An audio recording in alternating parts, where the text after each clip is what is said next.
L'addiction au plaisir, c'est ce piège silencieux qui a traversé les siècles. Les stoïciens en parlaient déjà. Lorsque le plaisir devient une nécessité, l'homme devient esclave. Épicure lui-même disait « Celui qui n'est pas satisfait du peu ne sera satisfait de rien ». Et les stoïciens, eux, ajoutaient « Le plaisir non maîtrisé devient une punition ». Pour eux, le problème n'est pas le plaisir, mais la dépendance qu'on laisse s'installer.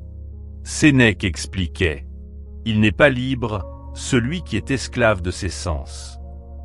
Et c'est souvent là que tout bascule. Tu goûtes quelque chose qui te fait du bien, puis tu en veux plus, encore plus, au point d'oublier que c'est toi qui devrais décider, pas ton désir. Le stoïcisme offre un antidote puissant, la tempérance, la capacité de profiter sans être possédé. Marc Aurèle disait « Que ton âme soit victorieuse de tes désirs ».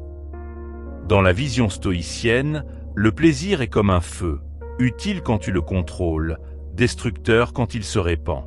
Le sage n'éteint pas le feu, il le maîtrise. Il recommandait d'apprendre à se priver volontairement de temps en temps. Pas pour souffrir, mais pour se rappeler que tu peux vivre sans.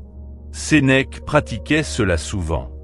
Il disait « Habitue-toi au peu, et tu n'auras pas peur du manque. » Parce que l'addiction n'est toujours d'une seule source, la peur. La peur de perdre ce qui te fait du bien. La peur de ne pas pouvoir vivre sans.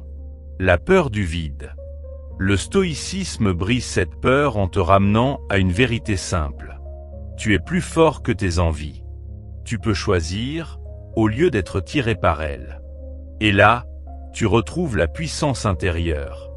Non pas en supprimant le plaisir, mais en choisissant la liberté avant le désir.